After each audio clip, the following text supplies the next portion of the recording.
Maithili express की शानदार प्रस्तुति।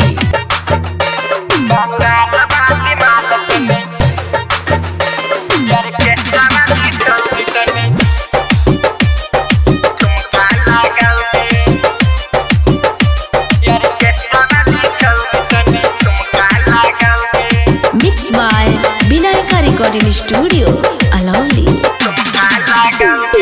नाचले यल चाही नच के देखाओगे, नाचले यल चाही नच के देखाओगे। बंगाल वाली ऑर्केस्ट्रा वाली छौरी तनी ठुमका लगाओगे। बंगाल वाली माल तनी ठुमका लगाओगे। दूर किया होते छे पांडा में आओगे,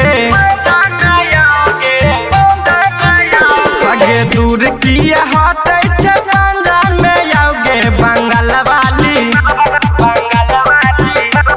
ऑर्केस्ट्रा वाली छौरी तनी ठुमका लगाओगे। बंगाल वाली माल तनी ठुमका लगाओगे। ऑर्केस्ट्रा वाली छौरी तनी ठुमका लगाओगे। डीजे विकास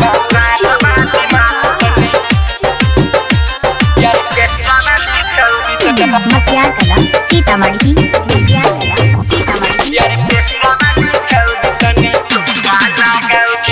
सब छोरा पी के आई छियै फ्लाइट। ढोरी पे तोरा छोरी बार बोले जरा लाइट।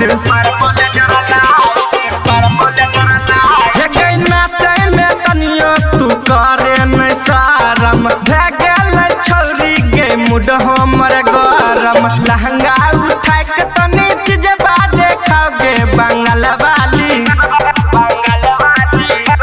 ऑर्केस्ट्रा वाली छौरी तनी ठुमका लगाओगे। बंगाल वाली माल तनी ठुमका लगाओगे। ऑर्केस्ट्रा वाली छौरी तनी ठुमका लगाओगे। डीजे विकास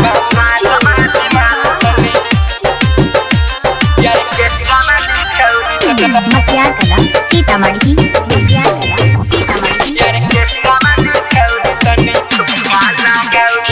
गजब के लाइट मारे छौ तोर जवानी।